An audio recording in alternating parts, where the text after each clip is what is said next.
You see, I love cats, but this long-standing affection of mine does not obscure the fact that each of them has a brain the size of a walnut and less common sense than a teenager after a couple of beers. Firstly, as a child, I never thought or wanted to have a cat. When I was growing up, our family never had pets, and constantly caring for any kind of them seemed like hard and pointless work to me. But one day, for some reason, my ex-girlfriend decided that we needed a cat, but I wanted to have sex with her, so I agreed. Then we broke up and she moved somewhere that didn't allow pets, and I ended up stuck with this beast. It was a tabby cat that destroyed everything in my house in no time. As much as I wanted to hate him, when he snuggled up to me at night and purred like a warm, fuzzy little motor, well, I couldn't be angry anymore. What a manipulative little asshole he is. Eventually he got sick, and I had to put him down. By that time I realized that I liked these purrs, and got a couple of kittens, a brother, and a sister. This was before I met my current wife. Both cats were completely black. Only the female had blue eyes, and the male had green eyes. In addition, the male was larger, but had a calmer character. Unlike him, my sister was very energetic and cocky. Since they were both pure black, they needed witch names, so I chose Hermione and Hagrid. The names, as they say, matched their personalities. I never considered using the nickname Harry. I'm not going to argue, but I think it's a stupid name for a cat. The same can be said about Ron or Weasley, especially for a cat without red fur. Of course, their real names didn't matter when I growled on both of them, like enough or lie down. Not that they ever responded to my commands or were quick to obey. No, although these fidgets preferred my company, they always remained on their own minds. But, as I said, my wife didn't like cats.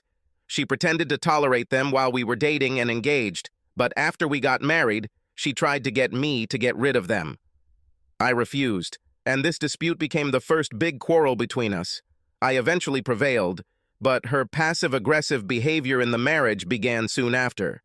I must face the fact that I was probably somewhat responsible for this situation. The thing is, in the middle of our fight, my wife Randy told me that she didn't like cats because, when she was a child, she read a story about some crazy old cat lady who died of a sudden heart attack. The lady was a recluse, and by the time it occurred to anyone to check on the grandmother, 10 of her cats, mad with hunger, attacked the most obvious source of meat in the area. As a result, a panicked fear took root in my wife's soul that one day the same thing might happen to her, when for some reason I was suddenly not at home. This story obviously grew out of the same irrational childhood fears that we all have, and Randy's telling of it reflected her deep trust in me. My subsequent hysterical laughter and condescending comment that her fear was stupid and baseless, in retrospect, did not help overcome her phobia, but only angered Randy. Well, I'm sorry, it probably wasn't one of my most emotionally supportive moments in our married life. In the end, we both apologized. I acknowledged the depth of her fear and assured my wife that I would feed the animals well, so there would be no problem. She expressed the hope that she would learn to live with them. Days, weeks, and months flew by, and I still thought that her fears were sheer nonsense. Over time, it became obvious that Randy had lied about my cats. So, her favorite pastime was to leave the front door ajar and pretend that it happened by accident, in the hope that our black furry samurai would one day run away and never return. That way, she probably thought, the problem would solve itself. You see, I kept cats inside the house because I was convinced they would be killed or maimed outside, given the tiny cat brains the size of walnuts. Randy apparently proved me wrong. In some amazing way, either gods or saints, the righteous ones, looked after Hagrid and Hermione, because after an hour of frantically running around the yard and puzzling climbs and somersaults through the trees along the sides of the house, they became bored, and they returned home to eat, and then curl up in a ball or lie down anywhere and sleep without hind legs. Everything changed after I started watching videos on Instagram. I've seen these videos taken from cameras mounted on collars that cats wear. I think you probably watched them too.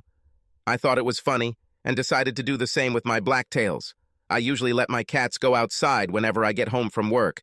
right after I put collars with miniature video cameras on them. My little tigers always like to climb trees and hide there for a while.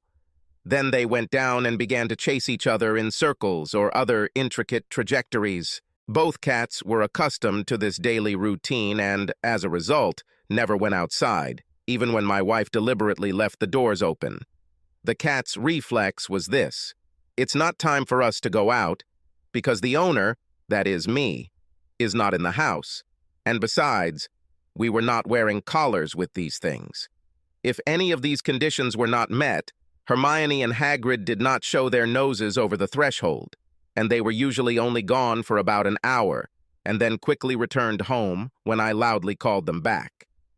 I could tell that the failure of Randy's cunning plans to accidentally get the cats out of the house was driving my wife crazy every day, but I pretended not to notice. When the cats returned home, I filmed them and took the cameras, which were wireless and connected to my phone, and then downloaded video, edited short videos, and posted them on social networks. I know. It seems like pretty stupid content, but I already had 500,000 subscribers who liked my cat videos, so it all amused the hell out of me. Something about seeing their paws flash in camera shots as they ran, seeing the world around them from a cat's point of view, framed by their furry chins and shaking whiskers, and heard their purring, hissing, meowing, and sometimes musical roulades. Every time it made me laugh, sometimes right to tears. My subscribers, too, were touched and were delighted with these cat videos, judging by their comments and thousands of likes. The company where I purchased the mini cameras for my cats liked the massive advertising of their products and upgraded my gadgets to the newest and most advanced models for free, provided that I use them regularly. The other day, I returned home early from work. It was snowing in our area, with several inches falling by mid-afternoon. Reports of expected increased rainfall were everywhere, and for this reason I was not worried about getting there, because many people didn't bother to go to work at all. What really excited me was that my cats had never seen snow before. The last few winters have been warm and almost snowless. The thought of a video of black beasts frolicking in white snow made me giddy with adrenaline in anticipation of how hilarious the video I could film and post online. Upon arrival, it turned out that for some reason my wife was not at home, which came as a slight surprise to me since her car was in the garage. I knew that her office, like many others, was closed due to bad weather. Randy worked for a government agency, and when I was driving home, I heard a radio announcement announcing the early closure of most government offices in our area. Where could she have gone? Hagrid and Hermione didn't greet me at the door, which was also quite unusual. Having driven the car into the garage, I decided to look for them before trying to find out where my wife was. The reason the cats didn't come to the garage door was because they were sitting side by side, staring out the window, mesmerized by the softly falling flakes of snow behind it. I gave them the signal, one of the few verbal commands they would respond to, and they immediately ran to the front door to put on their camera collars. After equipping the cats with their devices and turning on the recording, I opened the door, and Hermione carefully poked her head outside, sniffing and looking around at the unusual surroundings. The more impatient Hagrid jumped over her because she was too slow and immediately crashed into the all-encompassing white carpet, passing with a surprised "May" a little forward, and leaving behind a darkening trail of 4 cat protectors. Hermione watched the brave trailblazer for a couple of seconds, and then shook her head in the feline equivalent of saying, "Ah, screw it all!" and jumped after him. The crazed cats had a full-blown explosion of ecstatic excitement in our front yard. They ran in circles and weaved along unpredictable trajectories with crazy pewter eyes, gliding on spreading paws, funny flopping on their side and jumping up again. They jumped with acceleration into the snowdrifts, realizing that the snow was cold and wet, and then quickly forgot about it during the game. I made myself a cup of coffee and watched them tumble for a while. Watching this circus live, laughing at the cat somersaults, was much better than on TV. After about 15 minutes, the cats apparently got tired of chasing each other, and one after another they climbed up a tree located between our house and the neighbor's house. I knew from experience that they would be there, resting, for some time. By the way, about this. I didn't like our neighbor. First of all, his name was Goose. Strictly speaking, Gus, but that doesn't matter. This Goose was a general contractor who had just renovated his own home. Frankly, after the renovation, his house looked pretty nice, so we talked to him about doing a similar renovation to our house, too. Secondly, our neighbor was a fit and muscular guy, and he always liked to flirt with Randy, who would giggle every time, languidly straighten her hair, stick her chest out, and flirt back. When I confronted her about this, she indignantly denied all my accusations, calling them outrageous insinuations, and at the same time added that I cling to her only because I am not confident in myself. Third, this Goose was also a cyclist fanatic, and a particularly obnoxious type at that, who at every opportunity ranted about his watts, amperage, volts, calories, and his next race, in each of which he intended to take the top prize. He liked to ride his bike along the canal embankment near our house, even in the worst weather, when it was slippery and muddy, because, as he said to my wife's stupidly suggestive giggle, "What's the point of doing something if it doesn't make you dirty?" But I got a little distracted while finishing my cup of coffee. Just then, Randy returned. "Where are the cats?" Without saying hello, the first thing she did was ask a question, and in a somewhat tense tone. It was strange. Randy never asked about them, and now she seemed quite excited. Taking a closer look at my wife, I realized that she looked very disheveled, as if she had to quickly get dressed. Her hair, usually carefully styled, was now in such disarray as if she had just woken up, or she slid out of the hayloft head down. "Outside," I answered, watching her. She behaved suspiciously, insecurely, and her gaze slid, without lingering, on the kitchen items, while trying not to meet mine. She seemed to not know what words to choose and what to say next. Suddenly, like a cat, the hair on the back of my neck stood on end with a premonition of something very bad. "Why?" I asked briefly. She almost jumped and looked shocked, but quickly managed to pull herself together. "What why?" she answered, still avoiding looking at me. "Why are you asking about cats?" She seemed to relax slightly, leaning back and leaning her back against the wall. "Well, I was worried about them in this weather," she said, looking into my eyes for a second, but then quickly looked away. Now I knew she was lying. What she wanted was for them to get stuck in the snow and freeze to death in this weather. "Where have you been?" I rolled an oncoming test ball. She began to look scared again, and her features tensed again. It was as if I could see the wheels in her head spinning madly as Randy frantically tried to figure out what to say to her. She even seemed to shrink a little, standing against the wall and frantically clutching herself with her arms under her chest. "I went to Gus's house to discuss with him the renovations we want to do." She finally gave her final version. She glanced sideways at me to see how I would react. My instincts told me that there was more behind her words than she wanted to imagine. Randy looked close to panic now. Given all the clues I'd noticed earlier that my brain was slowly processing, I could only think of one reason why she looked so twitchy, and I realized that the reason could be directly related to our cats. I just remembered that they not only like to climb the tree next to Goose's house, but they also like to jump from that tree to the roof of his veranda and walk around. Usually this was nothing special, because when they went on their excursions, most often he was not at home. On the other hand, there were a few occasions when I had to carefully edit the cat camera footage, because it showed right into his bedroom as they walked past it on the roof of the neighbor's porch. "Please tell me, honey, were you upstairs or downstairs at Gus's house?" I asked, looking into her instantly flushed face. The pendulum on the grandfather clock in the corner managed to click 3 times before she answered, holding her breath. It's not what you think." "How do you know what I'm thinking about?" was the next logical question on my part. Randy nervously licked her suddenly dry lips, her eyes darting around the room. but there was no answer.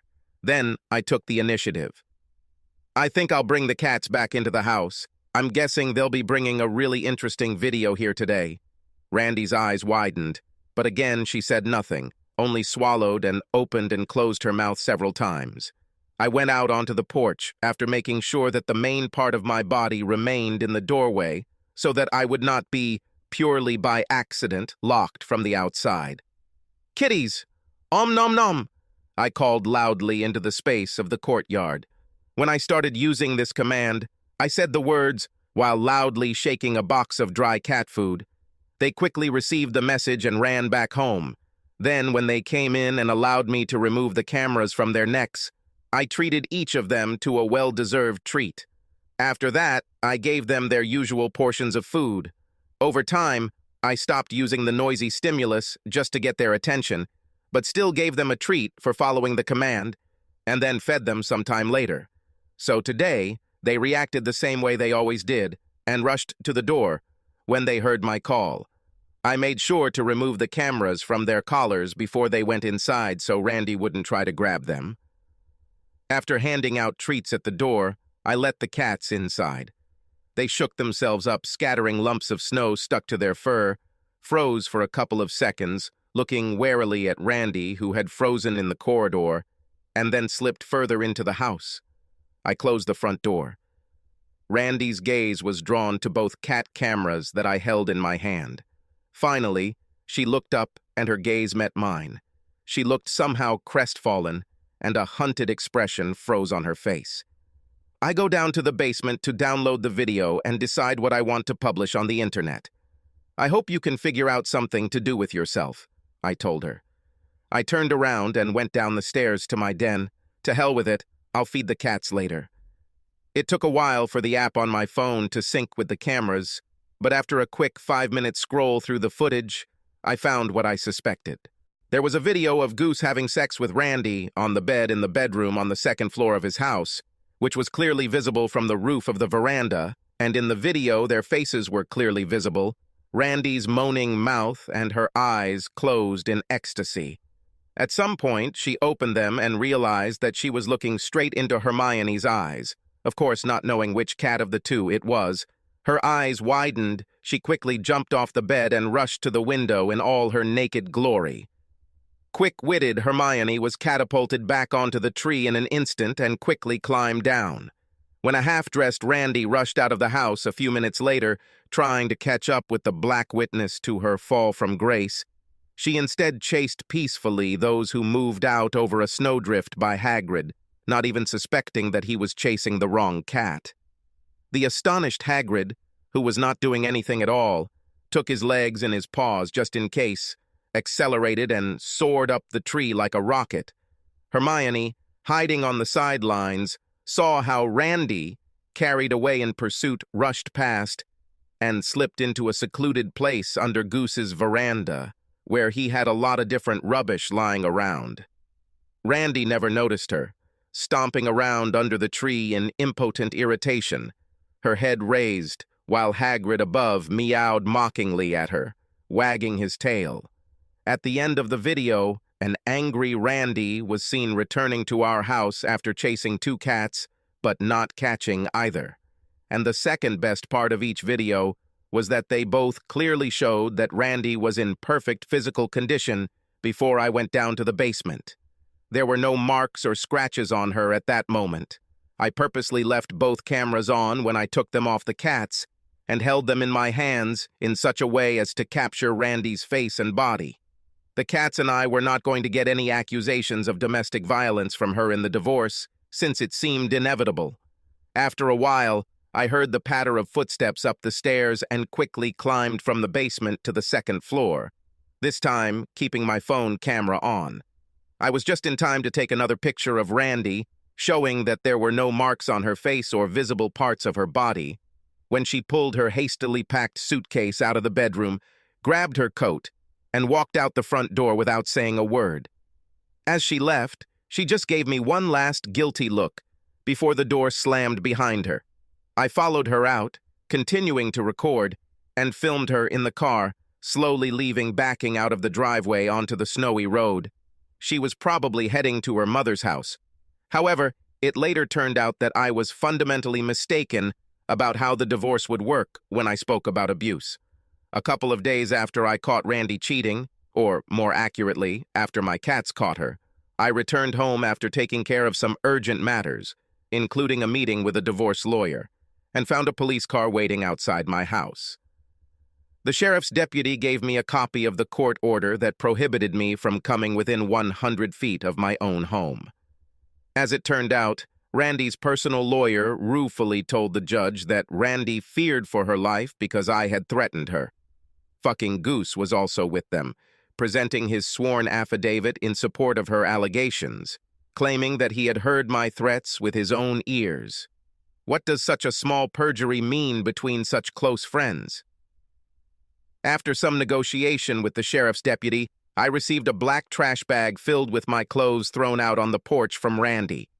When I tried to take my personal computer and cat cameras, she told the officer that I had already taken them with me. When I wanted to take Hagrid and Hermione out of the house, Randy said that they belonged to her, that she loved them madly, and that if I was going to claim them, she would fight me for her favorite cats, with the help of her lawyers. The deputy commented to me that our matter was now in the realm of an ordinary civil case for trial. I knew better than to argue with her or the cop, so I just took what I could carry with me and left. I have no idea what Randy thought she was getting at by taking my electronics, because incriminating her video was already on the cloud server.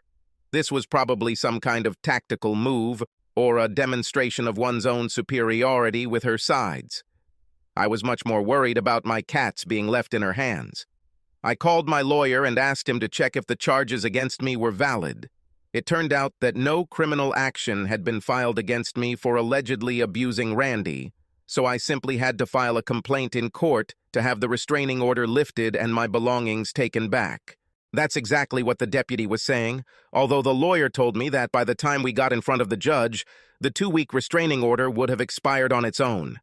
Also, my lawyer warned me that the entire divorce process would be negative and would take forever, especially if Randy tried to drag it out, but that he would soon begin preparing to file for divorce anyway. The lawyer also said he would make sure to somehow remove the cats from the home or at least have animal control check on their current condition, but he wasn't too optimistic that anyone would or will actually do so in the near future. In the meantime, I reached my mother's house and temporarily settled down with her, deciding to wait there for a while. I thought about posting the video of Randy and Goose on Instagram or YouTube, but my lawyer warned me that by doing so, it's enter into revenge porn territory, and that I would prefer not to have to deal with that level of escalation. It also distracted us from the divorce case, so I was thrown out of my own home on Friday. It snowed heavily that weekend and into the following week, keeping many government offices, including the courts, closed much of the time. At that time, the district court did not yet accept electronic filings, so my lawyer could not file a divorce complaint until the government offices were restored. This weather chaos also meant that for about 10 days, we were unable to file anything in court to challenge the restraining order. I called animal control to check on my cats, but based on the conversation, they weren't making a visit to my old home a priority, especially since the damn snowdrifts continued to disrupt traffic in the city. Apparently, I had to come to terms with the fact that Randy was probably going to do something bad to the cats if they weren't already starving to death. Just the thought that there was nothing I could do to somehow prevent this felony genocide made me furious. Things got off the ground the following Friday when the landline telephone in her kitchen began to ring at my mother's house. The call was from Randy. I blocked her number on my cell phone, and my mother's phone was an old model, which did not allow me to determine who was calling. My mother had just left the house during one of the breaks in the snowfall. "I just wanted you to know that Gus and I have been having sex in our bed all the time since you left." My wife's gloating voice came over the phone when she heard that I answered the call. I really wanted to record her call, but my cell phone had run out of battery, and besides, it was in another room upstairs anyway. I was about to hang up when I heard frantic meowing in the background. Somehow, Hermione and Hagrid were still alive. I was puzzled by how they managed this with a mistress of the house who hated them with every fiber of her being. Oh, can you hear that? Well, yes, of course. You didn't even care about sex and me as much as you did about your cats. You always loved them more than me. Well, don't worry. I figured out how to solve this problem. I haven't fed these tailed devils since you were thrown out of the house at my request. A whole week without food. Ha ha, poor cats, she sang into the phone with mocking ridicule. They are so desperate that they finally came out to talk to me instead of hiding who knows where. That's great. I'm going to give them something to eat. I have a box of rat poison here, so I'll put some in my tuna cans. And then I'll say that, oh my God, it was all a terrible, terrible, and accidental mistake. But those nasty black creatures won't be lurking around and spying for you anymore when the job is done. Suddenly, the meowing seemed to become louder and more angry. There were clearly low, threatening notes in the cat's purring, and Randy suddenly had no interest in me. Hey, stop it, stand, lie, back off, no, aye, get off my leg, damn animals, no, oh! Then, for some time in the tube, there was a cacophony of sharp hissing, cat squeals, the sounds of desperate female screams and screams, mixed with a catfight, the culmination of which was a strong fractional roar. After this, there was a ringing silence. I blew into the phone a couple of times. Nothing except some barely audible rustle. Finally, after about a minute or two, I heard a strangled, pained groan. Then Randy's trembling voice asked, "Are you still here?" "Yes, but I'm sorry that you didn't have a complete Karachan," I sincerely admitted. "Those things, they attacked me," Randy moaned, and her voice was filled with undisguised shock at such betrayal. All arrogance and bravado evaporated, as if they had never existed. "They saw a can of cat food in my hand and jumped at me from both sides, digging their claws into it. I think I threw them off, but they didn't calm down. God, what scary eyes they have. They attacked again, and I tried to fight. And then I probably stopped and rolled down the steps to the basement. Oh, what a shameful defeat," I commented sarcastically. "The national team of cats defeats Randy with a score of 2-0. You should call 911, she meowed. "Call yourself."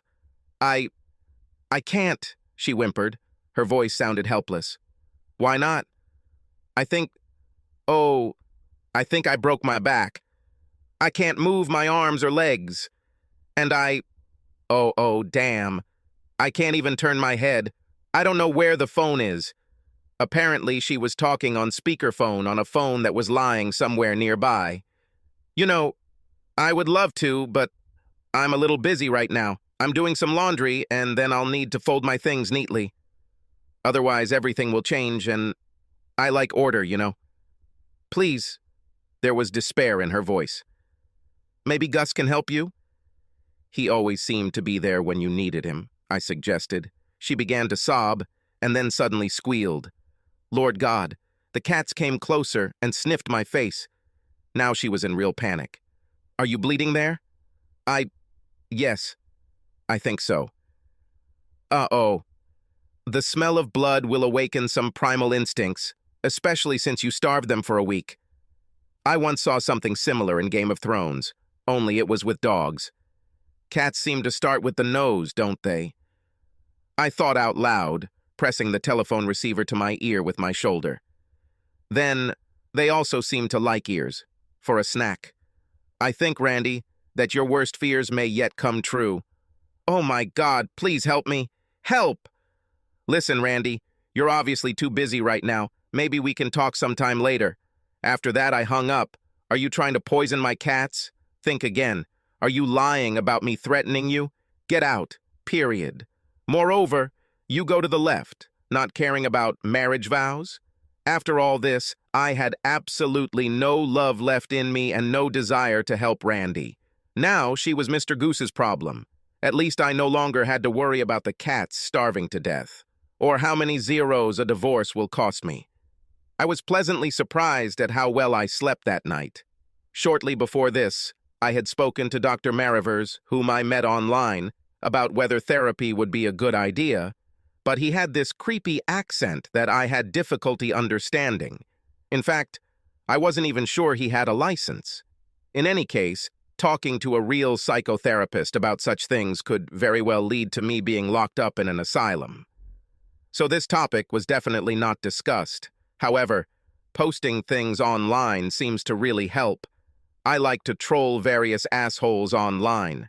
It's easy once you find their vulnerabilities and pain points. This allows me to release a lot of anger and negative tension.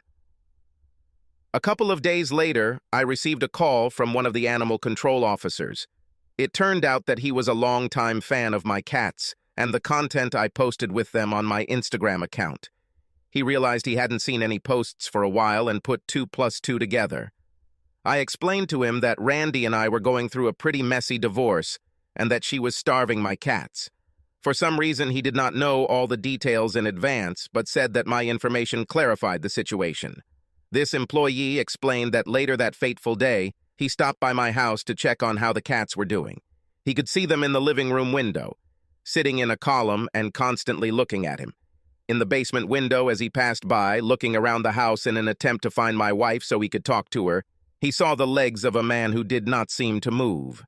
Then he called the police and paramedics, who arrived a short time later and broke down the front door. The animal control officer sadly informed me that it appeared that Randy was already dead by that time. He also suggested that I probably wouldn't want to have an open casket funeral for my ex-wife. Yes, the cats did a thorough job on it. No wonder, because they were very hungry and angry. Because of this, the identity of the deceased has not yet been reliably established.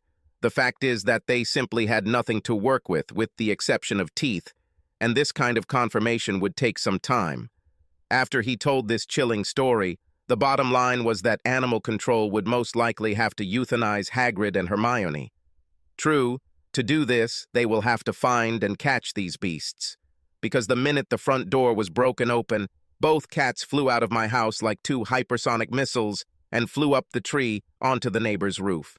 I thought that maybe I could intercept Hagrid or Hermione before anyone noticed, given that all the responding services were fussing over my now-deceased wife.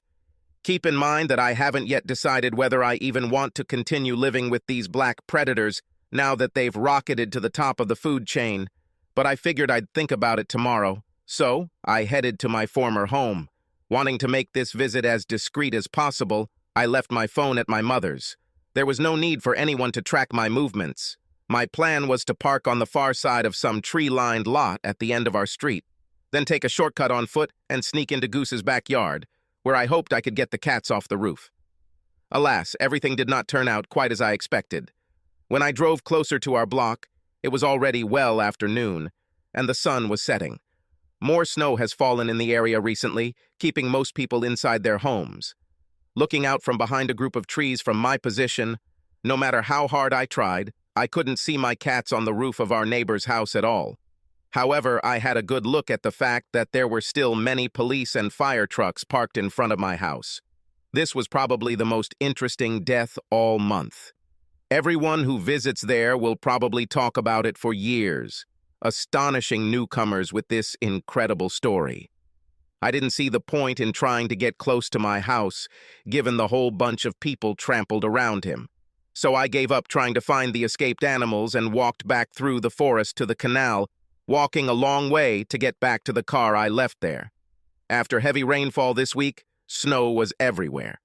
Finally, I came to a place with a view of the canal aqueduct. It was built to carry the waters of the canal over a wide stream that flowed into the river nearby. Even in dry weather, it was always risky to ride a bicycle along the aqueduct because the path along it and next to the canal was very narrow. Instead, you had to walk along it, carrying your bike, as most locals did.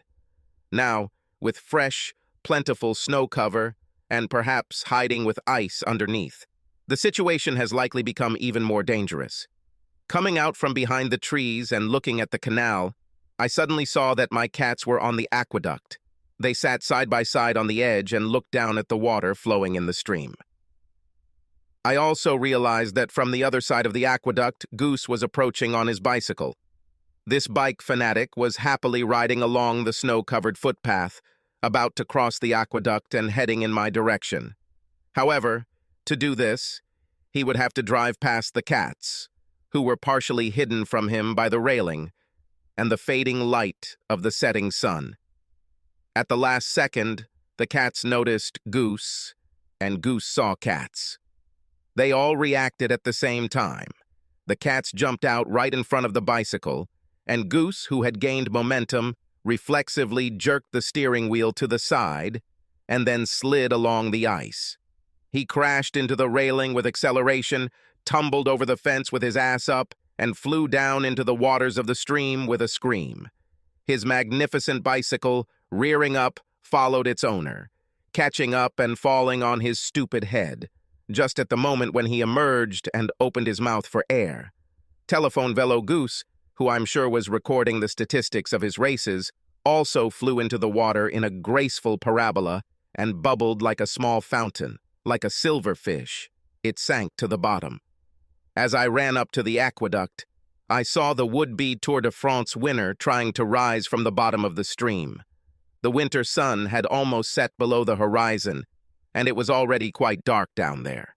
The stream itself was not very deep, but the water in it turned out to be very cold, and Goose was obviously soaked in it from head to toe, and in addition, he apparently had a badly damaged leg on which he could not lean.